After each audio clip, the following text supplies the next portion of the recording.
Hey, Ministry, how you doing? It's myself, the one AJ, Anthony Jordan. Throw it up. It's me too, Nico Luro. Ministry of Wrestling in the house. We are too sweet. That's the one. That is the too sweet sign for anyone listening on podcasts. So, yeah, there we are. Okay, guys, I'm going to kick this off in a unceremonious way, but ceremonious to me, no less. Just have to throw these up. This came to me 2 days early from Germany. Annika, Malta, thank you very much. Do they watch? They will do on this occasion. That's okay. This card came in from the missus's dad, who I met a couple of weeks ago, Father's Day. So that was really appreciated. And of course, the one that's too big for the card, for the screen, the missus's birthday card. Yes, ladies and gentlemen, the one AJ is 36 today. So yeah, please don't. Oh mate, yeah. Last week we say next year. Last week we celebrate matrimony of the gentleman on my left, and he says to me, "Yeah, congratulations to you, sir." He says to me, "Yeah, next year's 21 years. Not that it's a bad thing. We obviously celebrate how long we've known each other and the friendship that is to be appreciated. But wow, 21 years, and here we are, deep in our 30s. Yeah. Don't ever leave me, AJ. I ain't going nowhere. And obviously, as it goes, these dudes here repeat a pan. It doesn't matter what age. We ain't growing up, bitches. Well, I mean, you're not, because literally you look the same now as you did 20 years ago, because black don't crack. And the hair's just a bit longer. Yeah, literally, yeah. You're doing your thing, bro. You're doing your thing. I'm trying to hold in there. But in terms of not growing up, yeah, we still like wrestling. Ha! Exactly. Sue us. So while we're on that, actually, in terms of, I used to say 1985 brain. This 1985 brain, for those of you who don't know, this is actually take 2, because I pressed record and I went, oh, my mic. So here you go. My mic. That's how you kick off your 36th birthday. But yeah, he was like Chris Tucker in Rush Hour 3. So young. My mic. I love it. Okay, guys. So the ministry's back. Well, we're also on to congratulations on your wedding, and congratulations for picking Sami Zayn, because had it not been for that, you would not be in the lead at the moment.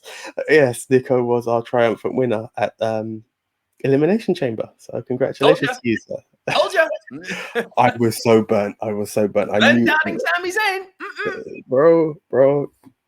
It came back to haunt me this time, because I remember saying it. I remember saying the name, but this is life. I'm telling you, he is my pick for Money in the Bank. I mean, I haven't finished watching SmackDown. This might be redundant. Did he beat KO or not? No, he didn't. Fuck. But there are two spots. There are 2 spots to be filled. I don't know if there's one for Raw. It might be one Raw, one SmackDown. Priest would go in there, wouldn't you? But that might be asking for too much, because we can't have things we like with WWE. But then it's at the expense of who? Because I believe next week is Cesaro, Seth for a qualifier. Well, Seth is obviously going in now. What is it? Is it though? In a card of people, Sammy, and Seth is going to take the briefcase and he's going to do a fucking Roman again. I mean, there is awesome storytelling of the tribal chief remembers what you done the last time. Don't think about it. Or you better take your ass to Raw. One of those two, like big statements. You came up with a theory while we're on the champs and whatnot, and getting into upcoming pay-per-views. I've had this weird theory. So you talked about Roman faces The Rock at Survivor Series, celebrate 25 years of The Rock. No, I didn't say that. I said The Rock shows up at Survivor Series, and that plants the seeds for The Rock Roman at Mania. Okay, cool. So we might be on the same page, because I've had this bit of a penny drop moment. I'm saying Roman beats Lesnar at Survivor Series. So we have. And this is SummerSlam. Okay, so we're on the same page, because what I was looking at is, I think we're gonna, if they pull the trigger quick enough, we can get it right. Apparently, it's going to be Goldberg Lashley at SummerSlam. That's been going on the circuit. Oh, really? But I'm looking for that part that Lashley destroys him, and obviously that only calls for one other man to come in, and that's good old Brock. And I think if we get that in time, you have this part of Paul Heyman on both Raw and SmackDown talking about how he runs wrestling. He is the counsel and the advisor to the two most powerful men in wrestling. Then Survivor Series comes. What does good old Paul have to do? It's gonna be awesome. I've had this vision. I thought, let's share it now, because hey, if you don't share it on Ministry, the world doesn't believe you. When you say, I called it. You're 2 weeks later than me, but yeah, we're on the same track. hence why we brought this bitch back, bro. Because they have got the potential to make this SummerSlam crazy good. They just need to. I mean, we just need to see the trigger being pulled. Because if it's not if it's not Cena, where do we go? Edge again. It's Money in the Bank confirmed. Like, I hate this back to. It's weird because sometimes WWE have never been known to do fucking 2 main events or 3 times back to back, have they? But this is the thing. Sometimes says hello. This is it. Sometimes it works. Other times it's like, you guys are really dragging this. And that's why when I saw Drew win the qualifier, I was like, oh, you didn't. That's why, honestly, my pick for that was AJ for that triple threat, because I really don't want them to. That makes a good story with Arcade Bro. No, but that's the thing. I want that to move on because I'm enjoying the Arcade Bro train. Whereas once you start giving WWE and tag teams, my man, come on. I still have to forgive them. I'm still not forgiving them for the Hurt Business. So I haven't forgiven them for something that was not iconic. That was just stupid. That was stupid. The highest level of stupidity. Yeah, and they've let them both go, especially when Billy was at the top of her golden. Like Peyton had kind of got lost in the mix, but Billy was gold. And you know what I think they also realized as well, where they really screwed up, is that they tried to make Bayley that kind of co-host to Hogan and Titus, but she couldn't tap into what Billy Kay would have done. So, hey, it's shit. That's the Ministry co-signing you, right? Okay, guys. So now that we've done our penny drop moments, let's get on to the actual news. Yeah, 7 minutes in. What's on the news today, AJ? Well, we have WWE changing their talent acquisition. WWE cuts to become more common. Vince McMahon scouted at the Performance Center. Samoa Joe confirms he is preparing for in-ring return. I'm going to do this really quickly. Miro and Baron Corbin having gimmick changes. RIP the Patriot, and of course, the top 50 tag teams of the WWE. But before that, Nico, have you seen all of SmackDown? No. Well, it depends. Have you seen the second SmackDown women's entrant for the Money in the Bank ladder match? She's back. Yeah. Zelina Vega is back in the WWE. Not going to pretend I'm even remotely cared or excited about this, because last time I saw her in the ring, I know you were cheering her, saying she's a talent. She was green as fuck. I was let down. I was quite disappointed. Stiff. She was immobile. Don't care. Zelina Vega, the manager, all day long. Zelina Vega, the wrestler, don't care. But here's one thing that makes me bring it into something more interesting. There have been 3 names, and this has been up on our post. Her husband's gone. But this is what a lot of people are saying is husband gone, kick out the husband, bring in the wife. So it's interesting. But here we go. In the rumor mills, and anyone who's been on our Ministry page at MOW News or at Ministry of Wrestling on Instagram would recognize this picture. This was the heavy rumor of 3 people coming back to the WWE.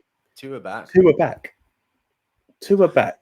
And listen, if you've been following the news this week, be it on What Culture, Fightful Select, even Dave Meltzer, everyone is talking about how there's a number of top tier executives at WWE who want Alistair back, who are saying that was a mistake. It's like, no shit.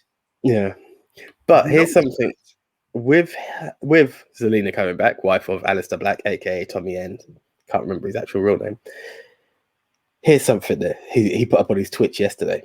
Picture just for fun. I'm not coming back to WWE, at least not for the time being. I feel good mentally. I feel this was meant to happen to me. So yeah. It'll be interesting. Does it mean a break? Is he just trying to deviate his return? But I mean, it was stupid to let him go. It was very stupid. What I read into that is bargaining chip. It is. I'm not coming back. WWE. How much? But do you know what's interesting? I mean, it comes back to let's touch on this Samoa Joe. Kind of a ski whiff on this, but might as well link them all together. Your reaction to Joe going back was like stupid mistake, and I get it, but you have to question. And I'm not saying anyone else was interested in Fia, aka Zelina. There was a lot of talk of her being paired up with Andrade again, which was weird because he's got Vicky at the moment. I'm aware of, but which works. That works so well. Okay. Andrade and Vicky, I absolutely love. It's like if she can give him that kind of Latino heat, Viva la Raza type thing, which it looks like she's doing, because he didn't have that before. He needed Zelina as his mouthpiece. There's no denying the talent of Andrade. Like I still say, some of my favorite matches from 2 years ago were his little feud with Mysterio on SmackDown. Jesus, those two put on matches. And his run on NXT was damn good. Like the boy's a talent, lacks the gift of gab, right? This is one of the but he's a Latino boy. Now I don't care who you are, for the modern wrestler, aka guys who are about our age, maybe 5 years older, maybe 5 years younger. You think Latino wrestler? There's really only two names that come to mind, maybe three. Rey Mysterio and Eddie Guerrero. Argument to be made for Conan being in there too. I mean, if you're a real WCW guy, you could go for half the cruisers. But those are two. Who are the two that instantly come to mind? S.A. Rios. Fuck off. I couldn't help it. Says S.A. Rios as I'm doing that too. No, Eddie is the prime. No, this is something you can't deny. And Eric El Idolo, who actually looks like he's finally got a bit of an edge to him. Now, I'm not saying you go down the lie, cheat, and steal route, but give him a vibe, give him something, because he was a great wrestler before, but he wasn't enough of an entertainer. I hate using that word because it's got WWE connotations. But he's got an edge by the look of it now, which is good. Can I ask a question? Because I've read this and I've not made any judgment on it. What is actual genuine fan reaction to him? Excitement. Someone said, I can't remember who it was. I think it might have been someone who was actually at a live show. They were like, it was mild. It wasn't like the pop you'd expect for him or pops he's received previously. They were like, I'm never going to front that, it wasn't the pop of pops, mate. No, I get it, bro. I get it. I get it. It's just, it's been a few weeks. I just wanted to see what crowd reaction to him was like. Bigger than Matt Cardona. Matt fucking Cardona, because he's out trying to do some GCW stuff and prove he's hardcore. Anyway, bring back the Long Island IC, because that's the only thing that works. Don't hate on Cardona. Let the man reinvent his career the way he needs bro. to. That one sucks. That one sucks. I'm sorry. I have a lot of love for Matt Cardona as a performer. I think there's a lot of stuff he's trying to do, but going into this world of extreme, coming up against Nick Gage and being hooded and trying to do the John Moxley dance, as they call it, it just sucked. And then you're trying to prove this ultra boy. He's trying to reinvent himself. He's looking for his new thing. You have to have some misfires before you hit a home run. Listen, I'm all about reinvention, but there are some stuff that you should know just doesn't. There's a certain edge that you need to be in that world of, and maybe he might prove the world. He might prove me wrong. Yeah, he's looking for his edge at the moment. Same as I think El Idolo is, and I think smart move pairing him up with Vicky, because the way he was speaking on Wednesday about Matt Sydal, I was like, I'm actually quite invested in you at the moment. I like this. And I wasn't aware that I was invested in him. I was excited to see him, but then I was like, where are we going? And I'm actually quite looking forward to his match. But now, you saying that is interesting as well, because I'm wondering, does the, how can I say this? The gift of the gab, was he just held back in WWE? Which does happen. A lot of people have been held back and, you now see potential in them. So maybe he does have the gift. But maybe he does. Ours is not to speculate. I am just here to take what is presented to me and not speculate on previous shortcomings. And what I'm seeing now, I like. Cool. But yeah, more to the point, it's very interesting to see that some of these released talent have actually chosen to return. Again, I can't prove who won. Which new story are we touching on here? Well, we kicked off with the Zelina's back on WWE and just looking at it kind of molds in it. It will lead into the Samoa Joe. Oh, so we're starting with the Samoa Joe story. I thought we were doing talent acquisition. Do you know what? I mean, we're just touching on the news that she's back. We can go into talent acquisition if you wish. Let's kick off. No, it's your call. What if it leads more organically for you into Samoa Joe, we can do that. Well, let's do that. And then I suppose we can then talk talent because that would be the way. But yeah, so it's just interesting to see. So we had Tommy End say he's not interested in a comeback, but as you said, negotiation. I'm all for that. There seems to be there's some word going out at the moment that Triple H has been very influential in a lot of stuff. He's now becoming that Vince in terms of people are saying even apparently Mox Renee Young Paquette has come out and said he was there for John when he got injured after he left. Like he's reached out to a lot of people. So there's a lot of respect for Triple H out there, and it looks like he's correcting the mistakes that have been made prior from a certain higher individual. To be careful about that, because while Vince is still around, if Triple H starts being the golden boy and making that Vince McMahon diamond shine less bright, he's going to be in trouble, because we all know McMahon is a fucking egomaniac. He is, but if the dollar tells you something differently, I think he may have to learn to listen and shut up, which is essentially what brought in the Attitude Era, which, despite whichever way you feel about it, it made money for him. And that's the key point to all of this, isn't it? So that's the one. So it's interesting. So as I said, Zelina being one, Samoa Joe. Yeah, so this was he actually said this in an interview with Ryan Satin recently. Yeah. Satin. I don't know if I'm pronouncing that right. I say Satin, but I've never watched the show, so I couldn't tell you if you're right or wrong. But no, he said he is 100% preparing for an in-ring return. He's also, this is interesting, he's also going to be working as a talent scout as well as the enforcer for NXT. So it's I'm happy for him in the sense that they've essentially, on NXT, it looks like they've thrown the kitchen sink at him. I don't want him going, if he stays on NXT, bless brother. I don't want him going anywhere near the main roster again, because they've shown they do not know how to use the guy. If he gets another awesome NXT run, happy days. Now, obviously, they're setting him and Adam Cole up at the moment. That's going to be a banger. Absolute banger. He's setting up so many stuff. Even the intro with Karrion Kross was him and Karrion would be tops too. Although I don't think you can have him beat Karrion. But do you know what? I just saw two brawlers going at it. Like you can see some like strong style going in on that. That's what I saw. The first thing I heard. Another thing that was interesting in that same interview was we found out that Joe was legitimately fired for all of a few hours. Like the minute Triple H found out, he was like, did you hear that part of the comment as well? No, I didn't know. Yeah, so Joe done the honorable thing, and he just like texted a few people close to him like, thank you, it's been an honor, thank you for the opportunity. Triple H was like, I'm in a meeting right now, just give me a few minutes, I'll call you back, we're trying to work something out. Literally on the phone, rehired within the day. So it was interesting. Who was the short-sighted moron that thought it was a good idea to even consider firing Samoa Joe, who is not only one of the best wrestlers on the planet on his day? I appreciate there are concussion issues which create complications, but I think it's a company's duty to stand by their athletes, because I appreciate, we don't use the F word, but it's scripted, blah, blah, blah. These are still real injuries to real employees who are essentially athletes. When someone gets injured playing for an NFL team, the team doesn't just fire them.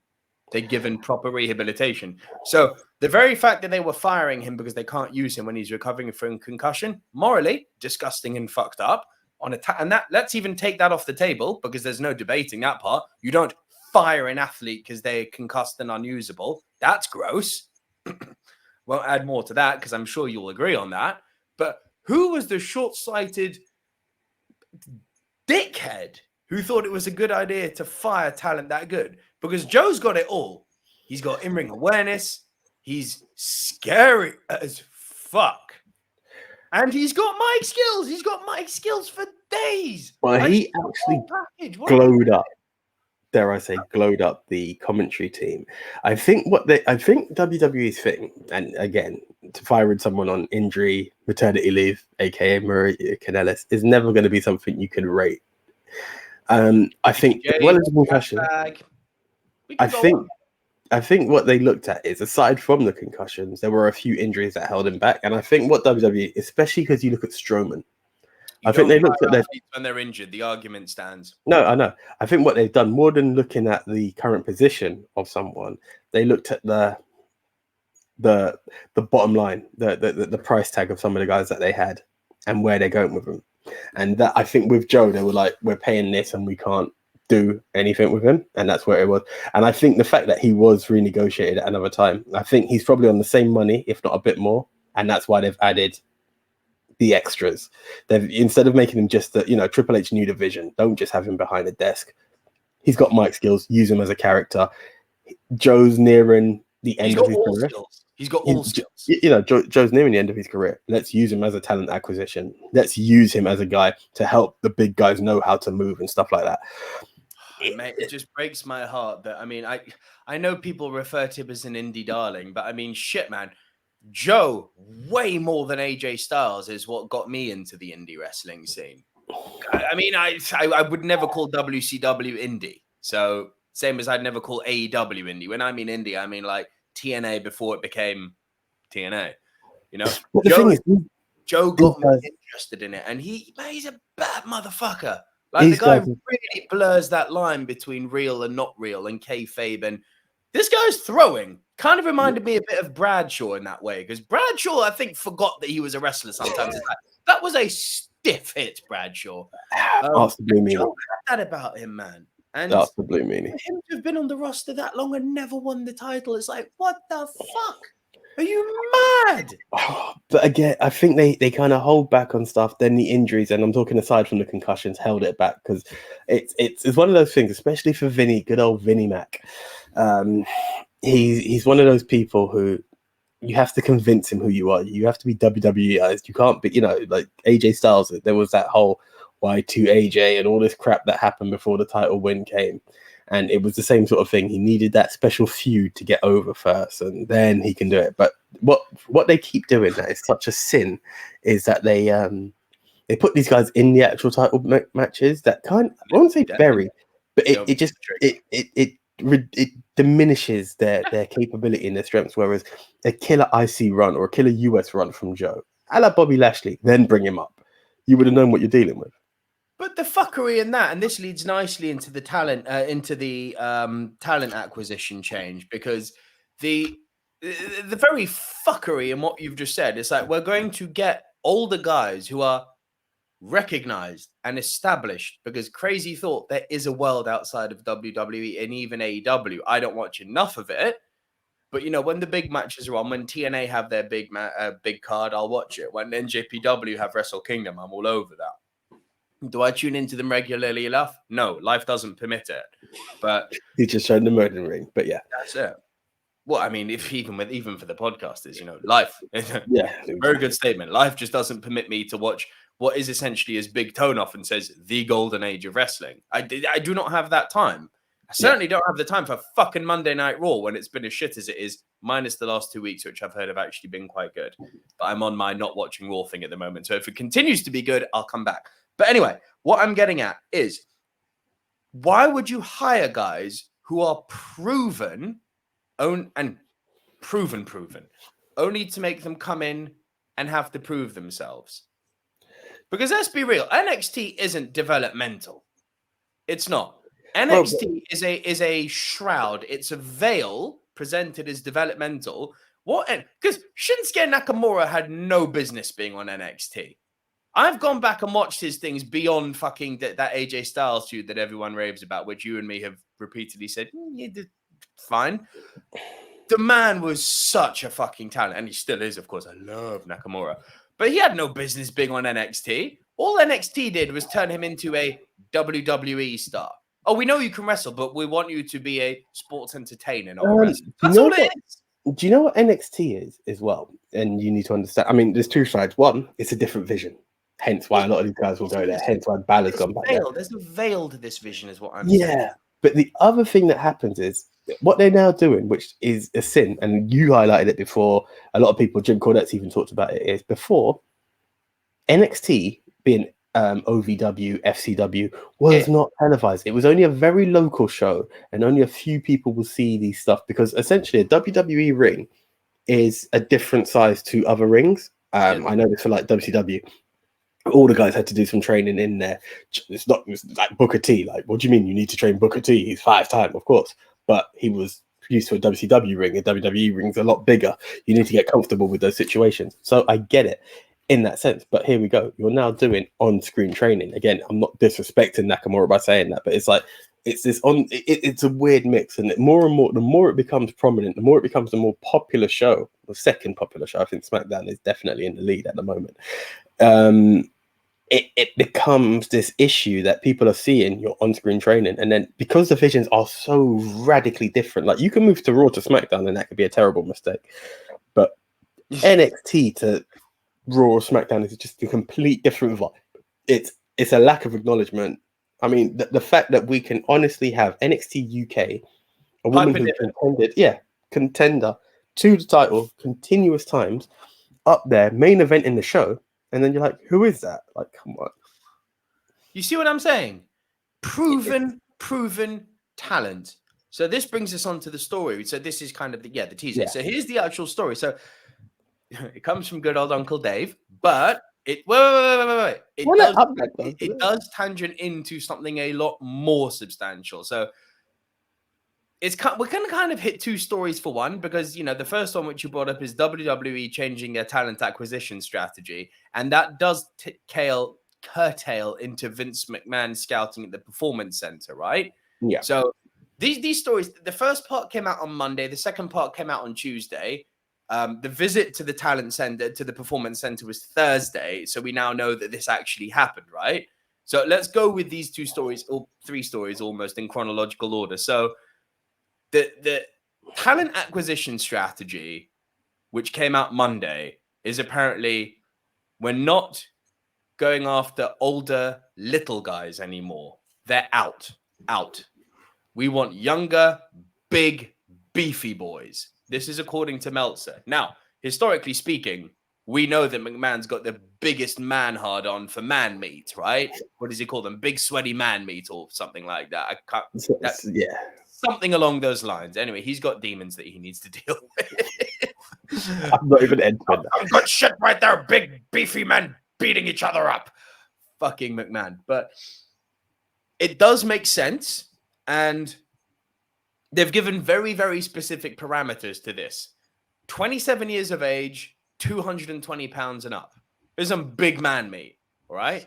Now, given how they've literally just gutted 205 Live recently. Yeah.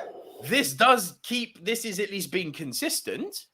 And there's a part of me that's like, do you know what? Yeah, from a broad perspective, it would be nice to have a bit of balance, you know, having some middle guys, some smaller guys, some big beefy man meat. But ultimately, what WWE has always done well is big beefy man meat. It just is, you know, Undertaker, big beefy man meat. Rock, especially now, big beefy man meat. Austin, never the biggest of big beefy man meat, but still a big guy. Hulk Hogan, big beefy man meat. Triple H, big beefy man meat. Even now, look at the champions. Roman, big beefy man meat. Bobby Lashley, big beefy man meat. Brock Lesnar, big beefy man meat. You cannot argue that what WWE do really, really well is big beefy man meat, slapping the shit out of each other. I get it, and I'm not opposed to it, but again, I suppose the age thing I'm down with. The age bit I understand, but you need to know what you're doing in terms of, because if you're telling them to keep going for a certain size, then we start missing out on the AJ Styles, the Seth Rollins, and these guys have like headlines.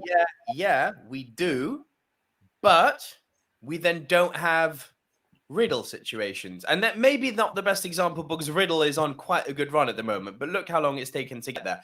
We don't have Aleister Black situations. We don't have Buddy Murphy situations. And we can go on here, but at the sake of just name listing, you see why I'm going with this. No, 100%, 100%. There have been so much. We don't have Damian Priest situations. Shit, that's a recent one. Oh, he was injured. Yeah. He was doing fuck all before that. Let's just be real. Come on. Bad Bunny's not around. Damian Priest ain't much, and that's fucking sad to say. It is sad to say, but again, he is a big dude. Okay, he's an older big dude, but 38. But yeah, and that's the problem. He's big in terms of height. He's big. He doesn't fulfill the beefy criteria. You know what though? I mean, I'll give it to him. He's done a lot. If you've seen the body transformation, I know. Mental. I've seen it. It's mental. Not as good as Zawa. That's a body transformation. Yeah, tell me about it. Man went from sumo to fucking Muay Thai fighter. I was like, my G. Yeah, he done awesome. But it's one of those things, and I do have to agree that but I'd prefer to say you avoid taking people than to have them put them under these contracts that just has them sitting in catering and becoming irrelevant, because these are stars that deserve to shine anywhere. So if it's not in WWE, let them shine somewhere else. Exactly. And here's where the conflict comes in, because WWE's Khan is Nick Khan, right? Yeah. You can tell he's been running it since he's taken over at the top a lot more as a kind of preemptive business, if that makes sense. It's like, we're not going to use them. We'll keep them in catering, but at least the other guys won't have them. And you can tell that, and you can tell with all the firing. I think he's kind of changed that up, though. Exactly, he has. This is exactly the point I'm making.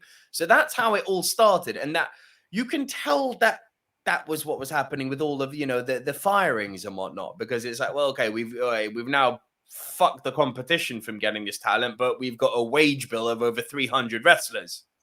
Yeah, and we're using like 10 of them. Oh, yeah. maybe not the smartest thing. So you're quite right. This has now changed, but stick to what you know. Alex Ferguson, Sir Alex Ferguson, always used to say, and he didn't come up with the expression, but he's noted for saying repeatedly, why didn't you make that substitution? Why didn't you play this player? Why didn't you play that formation? If it's not broke, don't fix it. And sure enough, every week, the same group of 11 players would come out in the same 4-4-2 formation. And you know what was consistent? They'd always fucking win. Bro, but this is the thing. And Stick this to is what you're good at. Stick to what you're good at. Look at your attitude era. Look at any era. They're good with the big, beefy boys. They're good at it. The way I'm actually picturing it, especially as you're saying it with Nick Khan, is like, so we've got this guy. What are we doing with him? No. When's the last time he was on TV? When's the last time a fan's tweeted him? Okay, bye. And I think it's just that he's fixed their profit margins correctly in a way. It's not fair, but anyone who's got a passion for performing should appreciate what's being done. It seems reckless and wrong, and I think he's hearing the noise. In the sense of going back where we talked about. It's a very good point you make, but I think there's a story which we're about to come into which kind of blurs it. Here we go. He's done it well, but the rosters, especially on SmackDown, even though SmackDown is a great show, it's really thin. Like, if you doubt, look no further than the women's Money in the Bank ladder match. Carmella didn't even have a match; she was just in. But same with Zelina. Just in. Yeah. She just throws them. Sonya Deville's just throwing them both in, and the story that's come out, not meaning to spoil the shit, is Liv Morgan's like, I pinned Carmella and I pinned Zelina.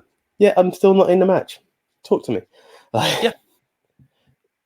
And that's the way they're using it, because the roster's that thin. Listen, there comes a point when you need to know what you're doing, but I'm also a person, and I think we've discussed it even down to what we're doing on pod. Like, there are many visions, but let's get to one point before we start adding others, and it just starts to look stupid.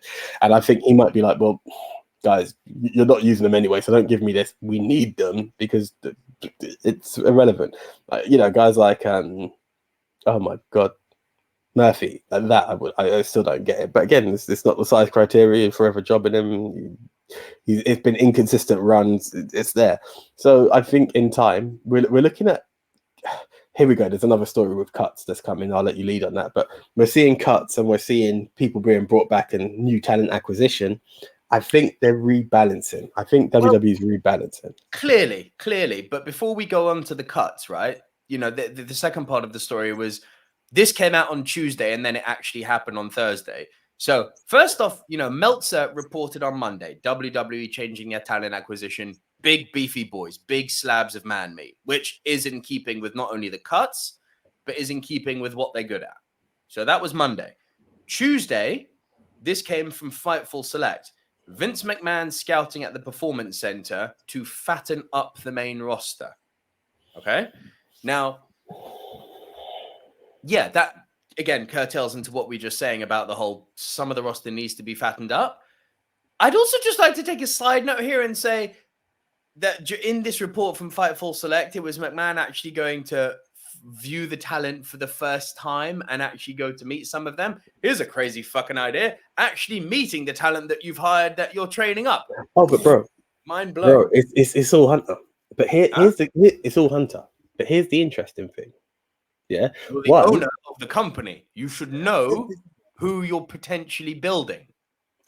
How are we arguing this? I get this. But this is the weird. This is football club hire an academy player of age 10 that goes into the academy. It's like saying that the coach is not the coach. It's like saying that the manager is not going to go and at least have a look at this talent. It's like, who's this that we've got building for the next 10 years? It's like saying that Abramovich, the actual owner, isn't even going to be aware of the acquisition. This comes into that argument that we had in the world of football between Mourinho and Abramovich. Sometimes the owner needs to leave it to the manager. Hence why this goes on. The problem that you do have to be aware of what the fuck is going on. I think he's aware. I think he's showing face. But I think there's two sides to this story. And here comes the interesting part. One, has Vince gone down there to make sure that those who have recently been signed and those that are in there are as per his new recruiting strategy. For so sure. he could legitimately be trimming the fat like that one's got to go. The other side to he's gone in there and gone, he's big, I like him. But this is the other interesting bit is that do we now have to choose a point of eliminating, which I think could be a good thing, the NXT process? Because if you're looking at people from the PC to go to the main event, and I'm doing the air marks here for main event, that means you're skipping the NXT process, which is good because it's a fresh face, which is essentially what we're all looking for because the expectation is now delivered differently. Yes. Now comes the point where you have to look at NXT as a third brand. It's ECW. Thank you. It's actually ECW finally, because remember ECW was that third brand at one point, actually being done correctly. And I think there's two things. One, we've acknowledged it as a third brand, and I also do believe, based on the way that WWE shuffle their stuff and the way that each show is different and the way they try to make it separate shows, but they somehow have interlinked pay-per-views, I would still like to see people sign to specific shows, because I think that then gives you that you can debut anywhere, make it anywhere, and I think grand draft. Yeah. NXT signs, bang. All of a sudden, you've got 3 shows. You're not, bro. Just everything's good about it because then, and by doing that, you've immediately elevated all the guys on NXT like that. Because people like Adam Cole and Johnny Gargano are in a developmental show. Is that? But this is it. And this is the way you have to look at it. And you have to be honest. Any company that has 3 champs, 3 mid-card champs, and essentially 2 women's tag champs, it's even got 3 women's champs. Yeah. Like it's a show of its own. It's a show of its own. It's good. So, it's really good. So yeah, it'd be. I think that it's time to stop calling NXT developmental and make it something new. Right. So talk to me on these releases. So look, there are no new releases, but there was a string actually, but no, I mean since that string. Oh yeah. WWE cuts are set to become more common. Now, this was just a tweet, but let me get the source up quickly. The tweet. So I think you know this man. It's Andrew Zarlin, who has frankly been knocking it out the park recently with his predictions. Pretty much every time there's been a cut coming, he's got it right. He's even got some of the names right pre it happening. So based on how successful he's been as of late, I'm just gonna completely go with this. WWE talent and staff shakeups are something I was told would be more common heading into this new era for the company.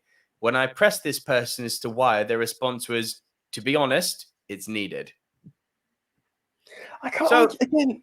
You can't argue, but this creates such a weird, like, juxtaposing where are we going conflict again. Because it's like, new talent strategy, big beefy man meet. Vince visits performance center to decide who he wants, followed by more cuts. It's like, where are we going with this?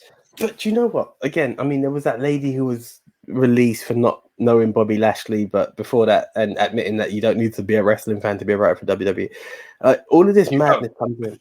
Sometimes it actually helps. You certainly don't now. I think in a way it kind of helps because you're not attached to oh my god, you're not going in as a Miz mark or a Seth Rollins mark. You're just like, here, these are the toys you have to play with, make it happen. You know, there are different ways of looking at it. Sometimes it helps, sometimes it doesn't.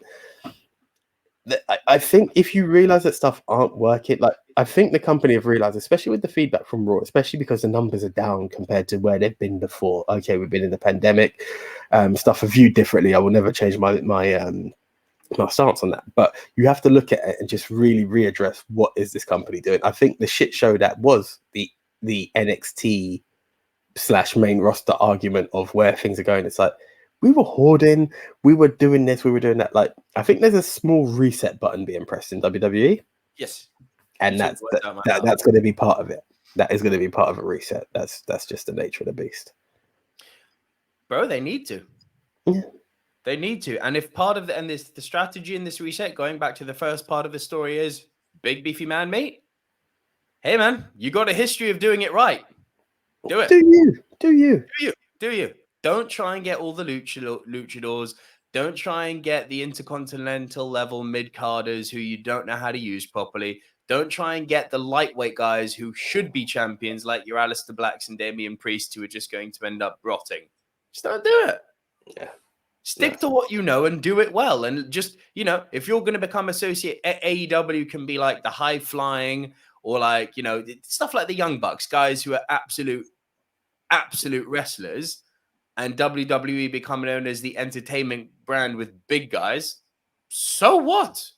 It is what it is. It is what it is. As long as it works, as long as you can entertain, it doesn't matter how you do it. Let's say it one last time. They've got a history of showing it does work. It's what they do well. Ask The Undertaker. Exactly. Right, talking talent. Here are two talents who are going for a bit of a switch up. Screw it. Let's start with WWE. Baron Corbin. This one's weird, bro. I think this is so weird. Now, do you remember? Go with it first. I'll let you hear. So, Happy Corbin. Corbin. Like, I know you're going to somehow defend this, maybe, because I know you're a man who loves a fucking pointless switcheroo, Nakamura. I'm never going to let you live that one down. But hold on. Yeah, go on. I'll let you finish. So, Corbin he's like ultimate heel. They've just never pulled the trigger with him properly, but he is such a perfect heel. And it's like he's now lost his crown. And yeah, good timing because the King Corbin gimmick was getting real stale. To the degree where he was hardly ever appearing anymore. I mean, he had the Knights of the Lone Wolf all for 2 weeks. Side note, fucked up that Jackson Reich is now on TV, but his other two boys are nowhere to be found. Just putting that one out there. Because he was the one who tweeted he likes Vince's buddy, Donald Trump. Just saying. Of course. The other two were released. It's ridiculous, but yeah. Pathetic. But the fucking racist, yeah, he gets to stay. Disgusting. Absolutely disgusting. But yeah, Happy Corbin. Now, when I hear that, I'm like, is he a golfer? Are we doing Happy Gilmore here? What are we doing? And this isn't speculation. WWE have registered the trademark Happy Corbin. It's done. But I leave you with 3 letters here. WTF? So, do you remember a couple of weeks ago, I think we had the boys with us here, and we were talking about Corbin, and we were talking about the switcheroo and the power that WWE have. I think you could say they haven't pulled the trigger. I think they've tried enough times, and it's never been taken serious enough. Bullshit. Dog food Roman Reigns. Yeah, but where did that go? Some people...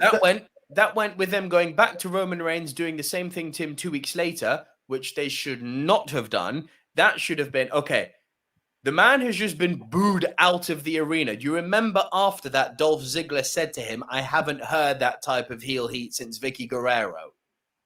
Ziggles fucking said that to Corbin, yeah? As much as I love Dolph, where the fuck is he on the card? But yeah, what I'm trying to get... But he's a veteran at this point, mate. It's not about where is he on the card. It's about the fact that he's been around the block more times than a tramp's dog, and he knows what's what when it comes to heel heat, yeah? Like, for him, that's praise. That is high praise, irrespective of card placement. For a veteran like Ziggler to say that was Guerrero levels of heel heat, that is high fucking praise. And that point right there is where they went, oh, we've got something here. Push him. Then they didn't. They did push him right back down. To me, I think that I don't think Happy Corbin. I don't think Happy Corbin's going to get over, but I do believe that it's one of those things. Sometimes I've always said this with WWE. Okay, Nakamura was a failed effort, but sometimes it's, especially with this gimmick. This goes back to what I was saying with Lana. You're going to have this element where it's the unlucky character that actually builds sympathy through comedy that will somehow get him over. It's happened with Heath Slater. It somewhat worked with Lana because people started to give a shit about her. Damien Sandow went through it when he was Damien Mizdow. And I think that's what they're doing here. And it's one of those things that people who have continuously said, I don't give a shit about Baron Corbin, are going to suddenly find themselves cheering for the guy. Like, he's going through this whole sympathy thing. I don't know if you've seen it yet. I saw it and I was like, whatever. Like, he's lost the car, he's selling his watch. It's like he's completely down on the dumps, and it's just like nothing's going to go right for him. Crown magically fucking cost him all of that. Come on, that was stupid. This in a way that I'm just not going to be on board, because then what does that mean? Nakamura is now a millionaire because he's got the crown, bro. What is storytelling at its best? It's a gimmick change for the sake of it. Is LA Knight now richer than Cameron Grimes because he has the $1 million title? There are some stuff you just have to. Because even I'm like, well, no, come on, he's still signed to a contract. King of the Ring is just a title, it's bullshit. Like, I get it, you could do, and he's been such a good heel, just not push, but he's been such a heel for so long. Him walking out all sad on SmackDown is not going to give me sympathy. Please, Vamper, the doorbell just rang. Right, yeah. So this is the thing, though. So I don't know if Nico will agree, but I think we've seen enough of a hit. Like, Baron Corbin's been on the main roster for a minute, and it's never really broken past. So I kind of get that feeling that here we go with a character change. It gives people a different chance, and I'm open to it because I've always felt there's something about Baron Corbin that's been untapped, whether it be as a face, whether it be as a heel. Heel. Bro, listen, we've been there though. We've been there. No matter which way you look at it. But how can you say that? The whole career has been a heel. He's been in countless, bro. Take away the dog food. He's been there on Raw with Strowman, with McIntyre, destroying all the things. He's always been that guy on the side. It's like it's never been able to break through because fan interest has never really broken past. One thing I have heard this week is he is loved backstage. Everyone loves him. Let's take it on. Let's take it to the mainstream. Let him be loved by the crowd as well. And you know what? Sometimes these build-ups make for a better heel turn when it comes back later on. Just get him to that next level. You could say they haven't tried. They've tried. You cannot tell me they've tried. Tell me a Baron Corbin heel run. A run. Bro, he's been fucking Mr. Money in the Bank as a heel. He done that whole feud with the Shield. Look what they did with that. He's remembered that for being a flop. That is a perfect example of when they could have pulled the trigger and put the title on him, and he could have been. There's a certain thing of Sami Zayn holding the belt, being this smug little ferret, right? Corbin can do that. The thing, isn't it? you're looking at it from, I believe, a personal investment side, which is cool. But when you check actual real fan reaction, the guy's seen like fucking dishwater. That's the problem. Because it's how he's presented. But this is it. This is what I'm saying. And so it's been like we've tried the heel thing. We've done this. We've done that. He has been at the top. You can't say the feuds haven't been with the top guys as a heel. And this is the problem. The problem that we also have. He's flirted with it. It was like, I met Anne Hathaway once. That doesn't mean she's my best friend. But here we go. But the thing is, more than one occasion he's met Anne Hathaway, if you want to play it on that occasion, in that situation. And the problem is, especially where he's at now. And she's still not returning his calls. Yeah, exactly. And this is why they're like, well, we can't get rid of him. And the thing is, right now, the heels are actually dominating the program. So it might be better to give him a chance to feud with them from a different angle. Fair. That's a fair argument in the sense that there's overloaded with heels at the moment. I'll give you that. Most champs are heel. Now, could you imagine a face Baron Corbin against Apollo? No. A face Baron Corbin, bro, it's something that can happen. Depending when it fits. Of course it is. That's not something I want to happen. I'm so against this, I can't tell you.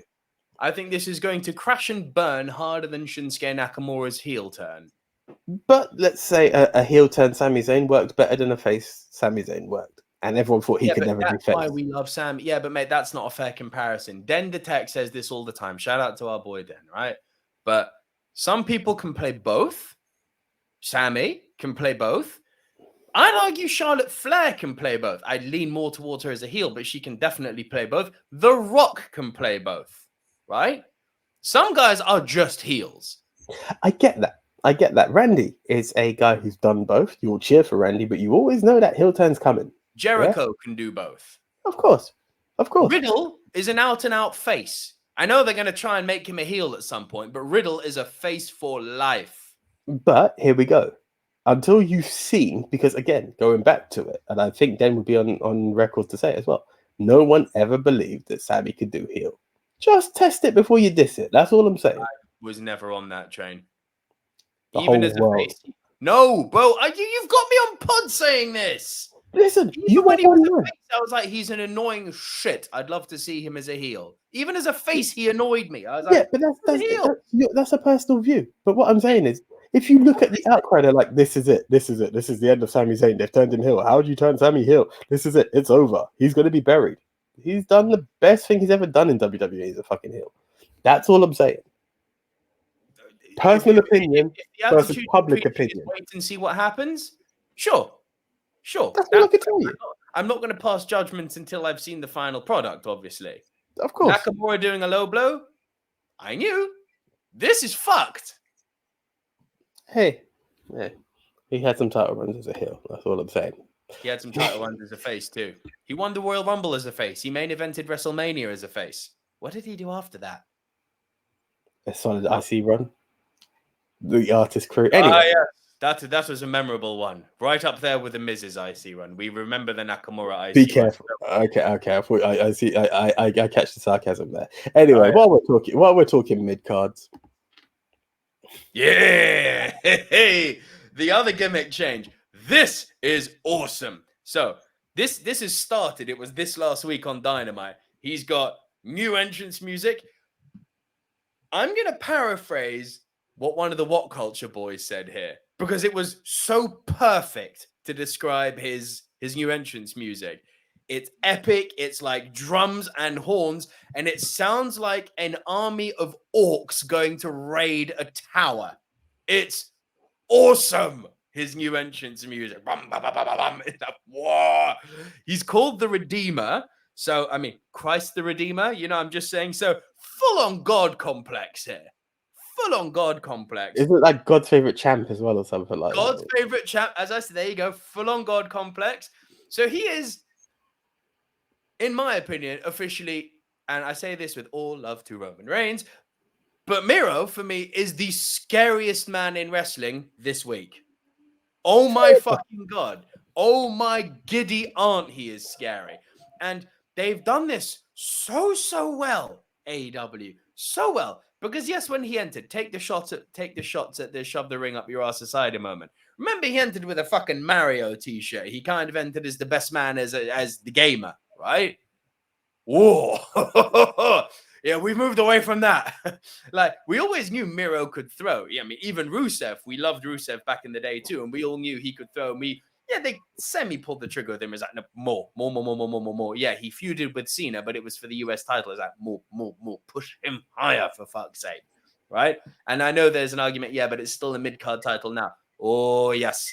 They're building him the way that WWE, and WWE did this brilliantly, the way that WWE built Bobby Lashley as a mid-carder for so long. How long did man hold that US title? Oh, yeah, for a minute. Couldn't be touched. And remember, Lashley never got pinned. He lost it via a triple threat match. That's the only way to take this belt off of Rusev. There is no one on the mid-card who should even be getting a blow-in on him at the moment. Like, I don't know if you saw what happened this last week on Dynamite. No, this was an ass kicking of epic proportions. Like, woo! And he did this thing where he was no-selling like a champion. He got hit and he sort of looked down and it was like, and now you'll die. It was fucking brilliant. And it's like, yes, yeah, looking at it as a complete platitude, is it still mid-card level? Yes. But they're Bobby Lashley building him. But listen, Bobby. A mid-card title run isn't a bad thing. Anyone who says that is ridiculous. Like, you can't knock a mid-card. First of all, holding the title proves we have faith in you, right? Sorry, let me elaborate. What I mean by people taking shots at him holding a mid-card, because the cynical WWE and AEW, WWE fanboys / AEW haters will be like, oh, well, they're not pushing him more than WWE did. He also had a mid-card title in WWE. Yes, but he was never presented like this. Yeah, we had the Bulgarian Brute. It was not the Redeemer. No. You know, sometimes, especially in WWE, and I could be wrong, because we kind of had something similar with Lars Archer. But sometimes what scares me with these untouchable characters is that you're like, it's only a matter of time until they meet this one. But you know what? Ride it till it comes. Let him get to the top card, because that's what he deserves. No matter what company, he deserves a top title shot. Oh, it's coming. It's coming. One thing I have to say. Adam Page, sorry, carry on. My bad. No. You could go with it. Because they've now set up Adam Page, Kenny Omega. It's been set up. It's there. And Omega is going to drop this belt to Page. He's held it for a while now. He's beaten pretty much everyone that they've thrown at him. I don't know what it'll do as a snowball effect to the other titles that he's holding. And I don't know when they're going to push this match, because you clearly could see that Adam Page didn't want anything to do with this match yet. So this is going to be a slow burn build up, but they've clearly now planted the seeds with, the Dark Order walking out, Page, Omega. So Page is going to be Omega, and Miro is going to beat Page. Yeah. I've seen that speculation somewhere else before, and I think that could be very interesting. One thing I'm begging AEW to do, or not to do. Listen up, Tony. Do not put him back with CJ, aka Lana. Really? And I say that because, I'll tell you why. And it's someone else made the point. I think it may have been, I'm not sure who it was, but he's at this monster destroyer element now. Putting her there instantly creates a level of kryptonite. Of humanity. I see what you mean. Because he's now I see what you mean. Yeah, it's there. And it's that play where even if officially signed to AEW, that's not even official. No. She's not. But it's obvious. They're going to hit the road together. Especially now that people are going to be traveling. AEW is back on the road. Let's be honest. We won't touch on the WWE Dynamite part, but they've done the Daily Palace. They're back on the road. As of the next show, they're back on the road. So it's sooner than later. If she was on Talk Is Jericho yesterday, and she talks about being accepted and wanting to go back in the ring. One thing there's two things she said, and it was like, in other news, water is wet. The Thunderdome is crowd enhanced noises. Yes, no, we really expected everyone to come out of the computers. So she's looking forward. But on the other side, she was looking forward to actual crowd receptions again. If she's going to be cheered, she'll be cheered. If she's going to be booed, she'll be booed. That part I appreciate. Yeah. The other thing that she said that I have no business with, So there was a bit of a family Samoan dynasty breakdown because Nia Jax and Roman Reigns had an argument at Survivor Series over who gets a table spot. And it's now that Roman's like the misogynist because he wanted him and Drew McIntyre to have the table match, the table spot, as opposed to her going for a table yet again and being pinned. But no, going through the table from Nia Jax, but then she'll eventually. Sure she did all right out of Survivor Series. Yeah, but she was meant to have pinned Bianca Belair, and that's what she was looking for. Apparently, it was meant to be the. Coming in? She won at Survivor Series. Exactly. And this is the thing, like I find sometimes that people take shots and it's like, you took shots that you won. Okay. Now WWE are really bad. They let you win. I've been thinking about it. That's the next post that's coming on the Instagram. Like, they let you win. How bad of them?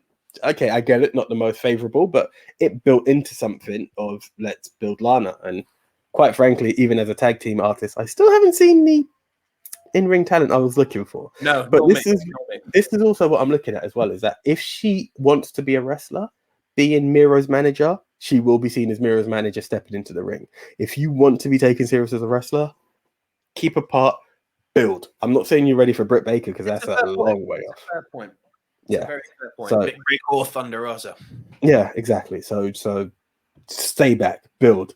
I agree with that. Maybe put her on AEW Dark or Elevation for a while. Yeah, and have her around with someone like Abaddon. This is it. Just build your stock. Build your stock. Yeah. And if you eventually something can happen where you can build it, but let him be champ by then. Let him maybe even drop the title before you start to pair him back up. I agree. Keep them apart. I completely agree with that. Fair play. Yeah. Fair play. Okay. Right. Have you seen this list? Oh, you want to end on the sad note? Okay. We have to pay a bit of respect to it, really. Let's. Okay, let me read out this whole list. Let me read out this whole list for the people listening on podcast. It's a doozy, so just bear with. The 50 greatest tag teams, according to WWE, in reverse order, are in number 50, the Bushwhackers. 49, Too Cool. 48, the what? Quebecers, sorry. 47, the Smoking Guns. 46, Strike Force. 45, the Head Shrinkers. 44, Kane and X-Pac. That's a nice one. 43, Batista and Ric Flair. 42, Eminem. That seems too low. 41, the Nasty Boys. 40, Rated RKO. That seems too low. 39, Paul London and Brian Kendrick. 38, DIY. 37, Shelton Benjamin and Charlie Huss. Yeah. 36, Money Inc. 35, Jerry Show. 34, Natural Disasters. 33, The Street Profits. Ooh, okay. 32, The Briscoes. 31, Harper and Rowan. Okay. 30, British Bulldog and Owen Hart. That's too low. 29, The Miz and Morrison. Get fucked with that noise. 28, The Bar. They should be way higher. 27, Team Hell No. 26, Nikolai Volkov and the Iron Sheik. 25, Los Guerreros. 24, the APA, should be higher. 23, the Blackjacks. 22, the Shield, should be higher. 21, DX. You can die with this list. But bro, how long have they actually tagged as single accolades yet? Not the point, it's the impact they made. 20, the Undisputed Era. That's just wrong. 19, the Soul Patrol. 18, Professor Toru Tanaka and Mr. Fuji. 17, the Steiner Brothers. Come on. 16, the Rock and Sock Connection. 15, the Wild Samoans. 14, the Rockers. 13, the Mega Powers. 12, the Valiant Bros. 11, Demolition. And your top 10 tag teams of all time, according to WWE. This is in WWE, so don't be looking for Harlem Heat in here. 10, the British Bulldogs. 9, the Brothers of Destruction. 8, the New Age Outlaws. 7, the Usos. 6, the Legion of Doom. 5, the Dudley Boys. 4, Edge and Christian. 3, the Hart Foundation. 2, the Hardy Boys. And 1, the New Day. Very, very curious that the two-man power trip are not in there. But anyway. I was also intrigued by that, if I'm honest. I didn't know how to take that. Over Jericho, I probably would have put Big Show. Given that the Brothers of Destruction are in the top 10.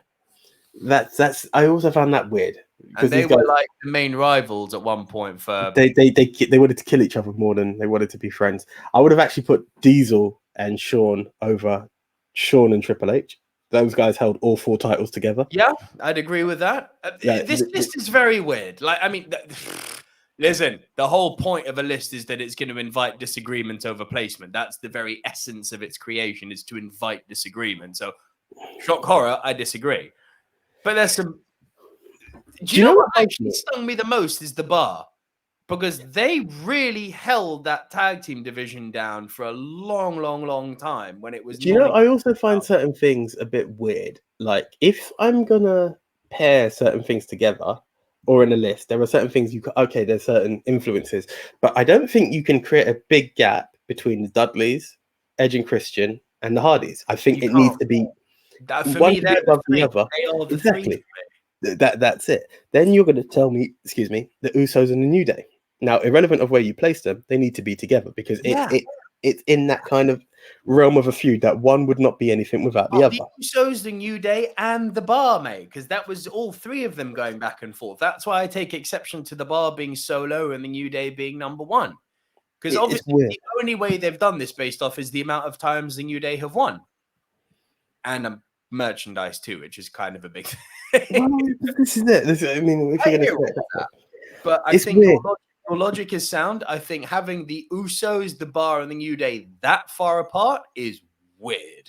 Yeah, you need to because one needed the other. It's that way. It's it's just the nature of the beast. Christian, yeah, that low, and I know they're in the top 10, but that low, because they beat the Dudleys and the Hardys more than every TLC, the official first 3, like I think it was a table match or ladder match, and then the 2 TLCs. Edge and Christian won all of those feuds. They always came out on top. Like you can't dispute that. And these are the weird bits. Big to them. Heel. For the benefit of those with flash photography, like it's nuts. You love to hate them. They owned it. They truly owned it. It's just a weird list. Like for me, the kid in me kind of always leans to seeing like Legion of Doom very high up. Right. So that would have been my all-time time. And to me, there's also that thing of, all right, it went sour near the end, but you need to be a tag team. Like if I ever see you, like Edge and Christian have done their thing. Like the New Day were built together. The Usos are a tag team. That's all you see. You see one, you're like, where's his tag team partner? Like the Rockers, Shawn moved on, so we get it. Sorry, that was mean. I said, which one are you? But that was mean. No, but it's true though. But you see what I'm saying, Jimmy? I'm Jay. Ooh, I'm Jay. At this point, that was cold. That was so cold. You know that was also a little for me. I might be reading too much into this. I think that was the first.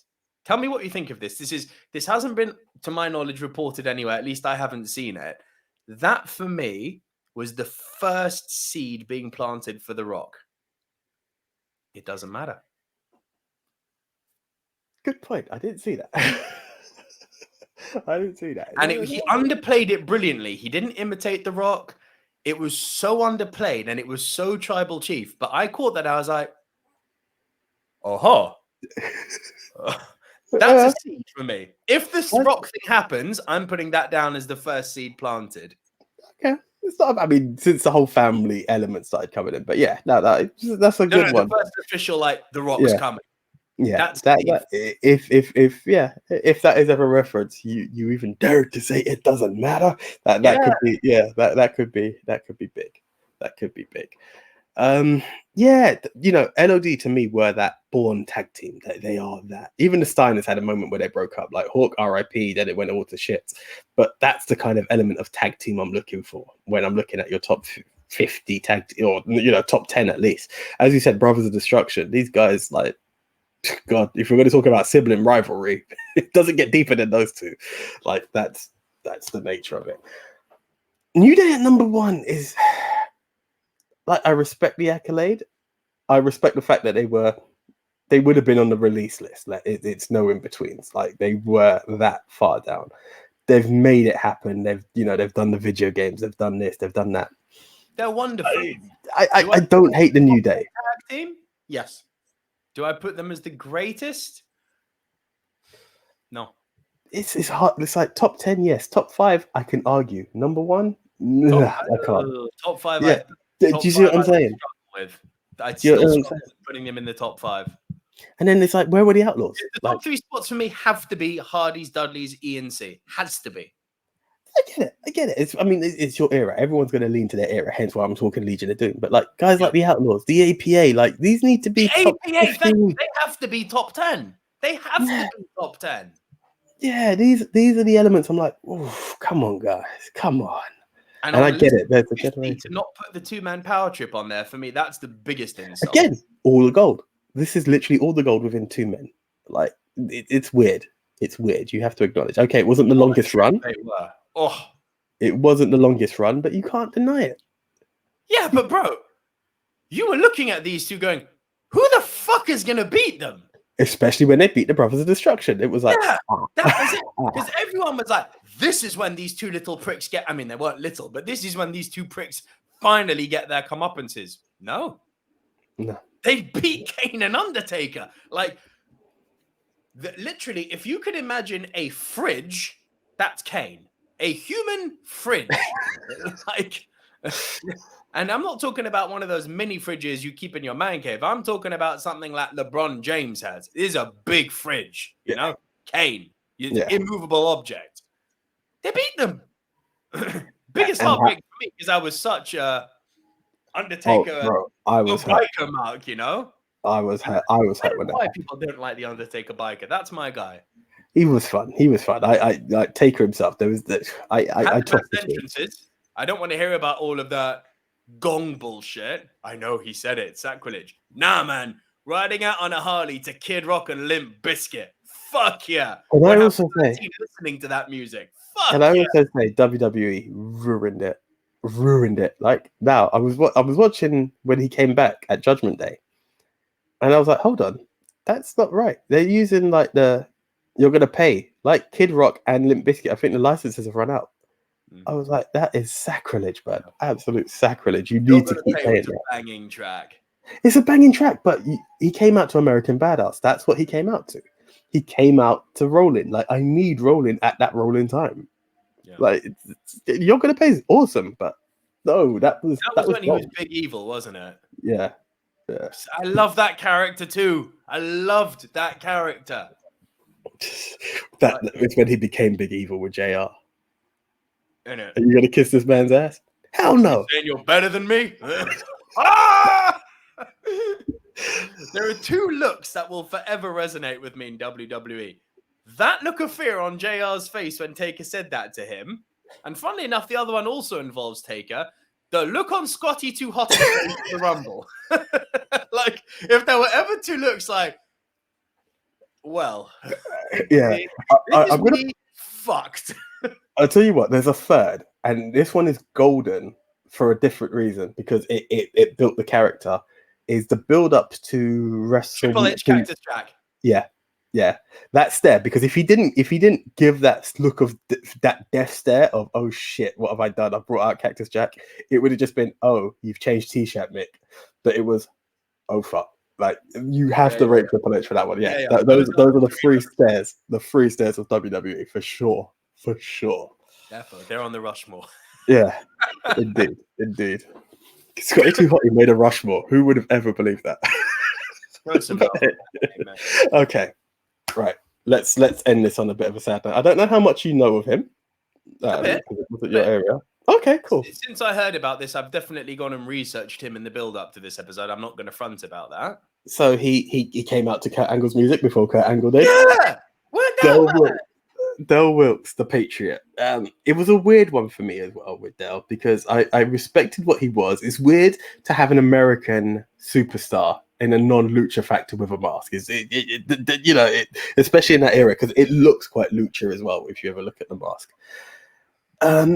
Del was an interesting one because the world was behind him. The Americans were behind him, should I say.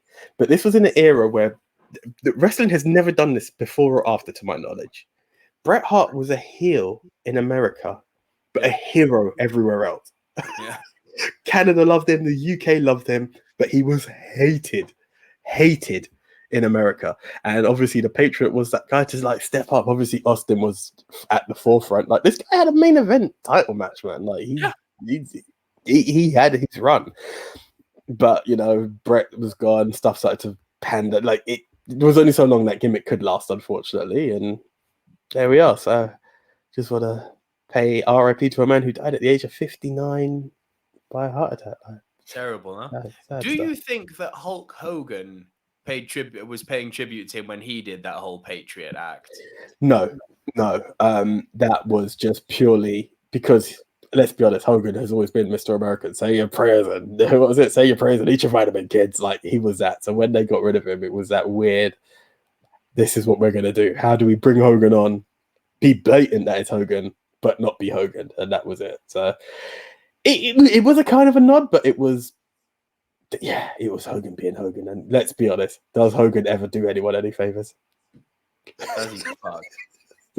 With the highest respect, especially Del Wilkes. Like if he went through all that shit with Shawn for SummerSlam match, there was no way he was gonna pay it.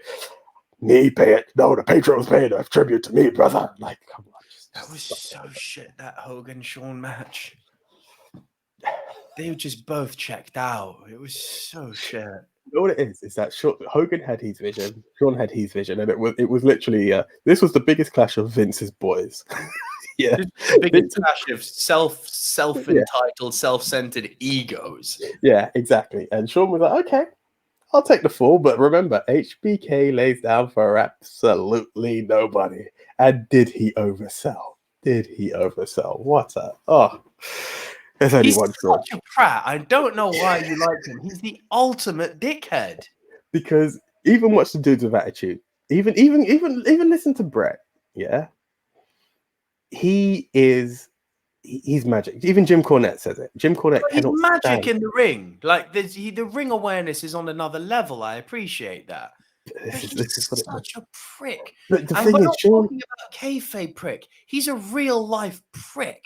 But this is the problem. Growing up, Shawn was the guy who gave it. Like again, the tag team was the dudes with attitudes. Shawn gave us that little element of cool. Like Brett was so straight laced. Shawn showed you what it was like to be cool in a wrestling ring, and that's why I respect him. It was like he gave that little extra edge. He gave something. You start to listen to the rest, but the problem that I have is when I learned about it, because remember the internet wasn't around back then. Yeah, like Shawn hurt me when I found out when he's kicking it with the click was his boys in the back. He didn't give a shit about us in the crowd. It was like, oh, that click. Like he played it very well.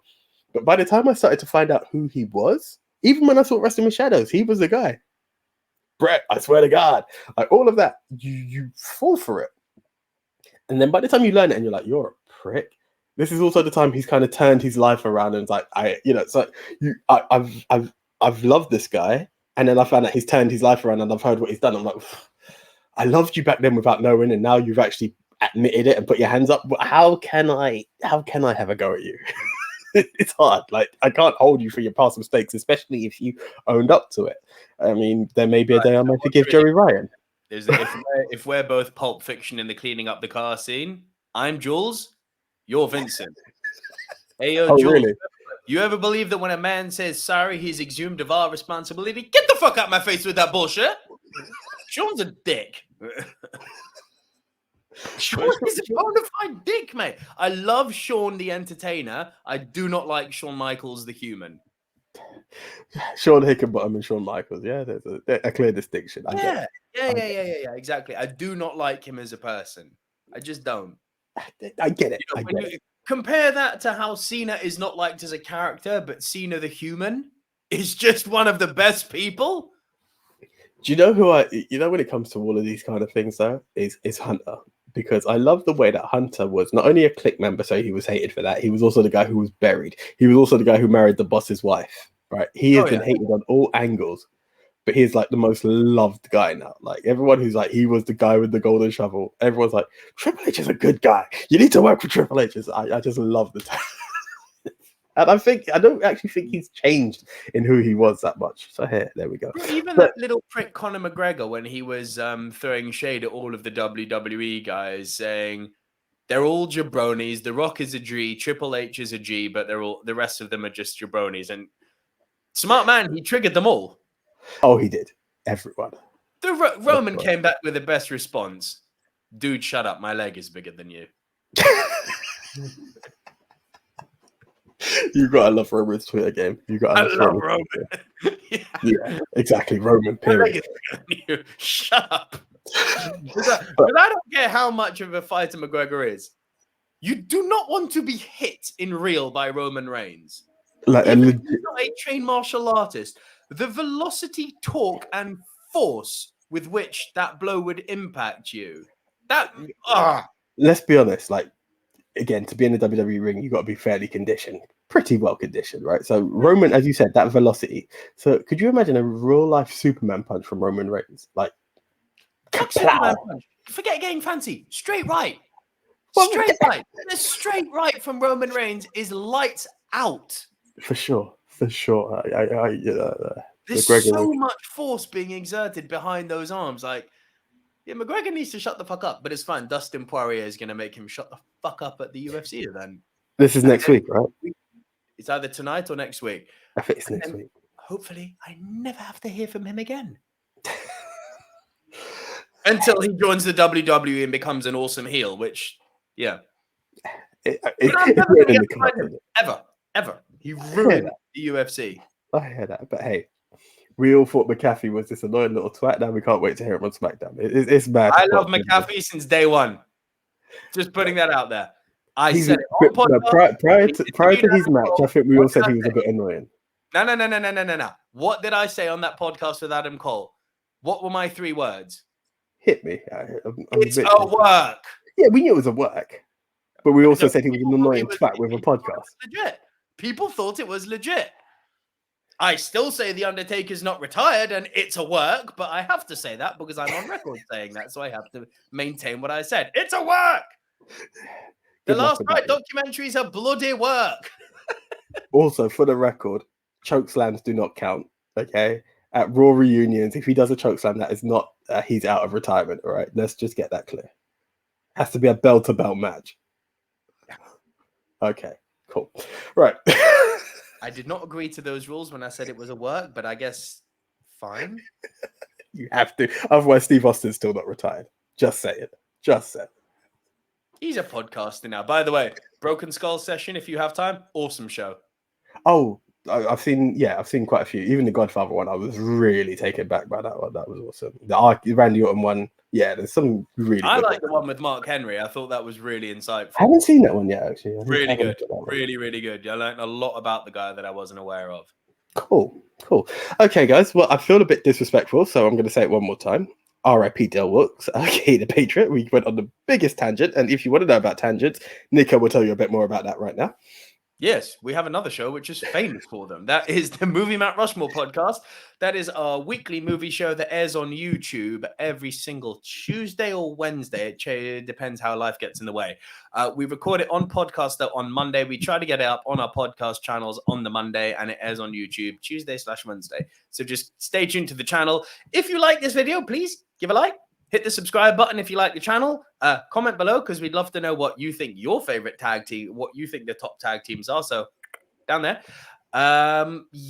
Just the Movie Mount Rushmore podcast. Going back to that, you can find it on the channel and you can find it on all the podcast platforms that the Ministry of Wrestling is on. That's the one. Okay, guys. So that's the one. And again, that's MOW New. Movie Mount Rushmore. No, Movie Empty Rushmore on Twitter. So the Silver Screen Dudes. That is going to be revamped. That's coming out this week. And Facebook, Silver Screen Dudes. And obviously, if you would like to check out all things WWE or wrestling related, check out at MOW News on Twitter and Ministry of Wrestling on both Facebook and Instagram. And guys, until the next show, I am the one AJ Anthony Jordan. I'm Nico Lero. Shout out to all my Nicoholics. See ya.